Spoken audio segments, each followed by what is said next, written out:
Bispiras na nga ng pesta ng Tabog nitong time nga na to. Alas 7 nga ng gabi, nag-brown out nga dito. Akala nga namin babalik pa kasi nga dami pa kasi namin gagawin.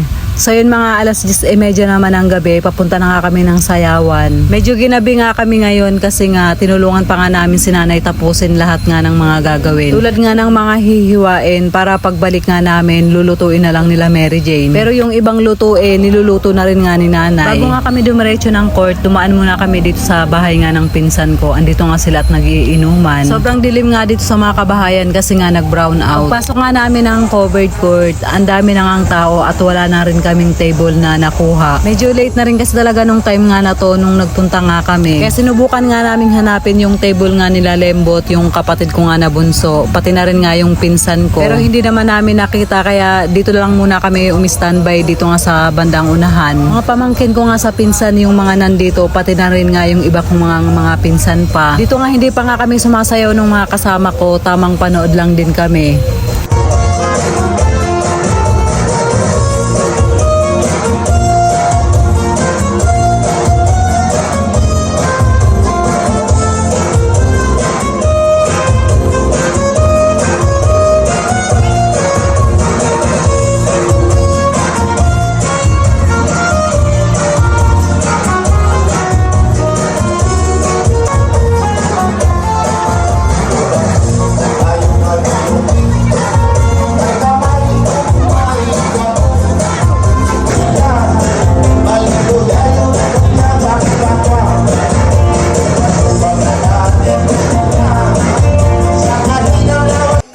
Mga kalahating oras nga kaming nanonood din, nakijoy na rin nga kaming sumayaw nga sa mga pinsan ko.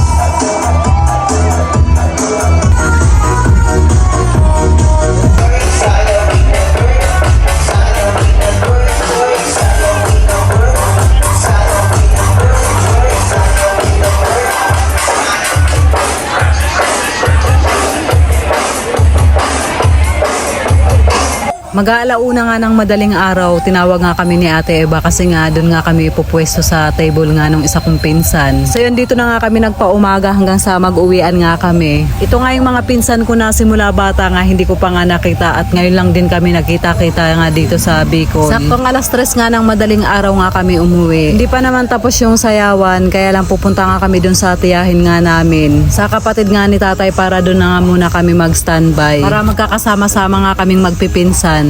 So na guys, hanggang dito na lang po yung ating video for today. Maraming salamat po sa inyong panonood. Mag-iingat po kayo palagi. God bless and babush!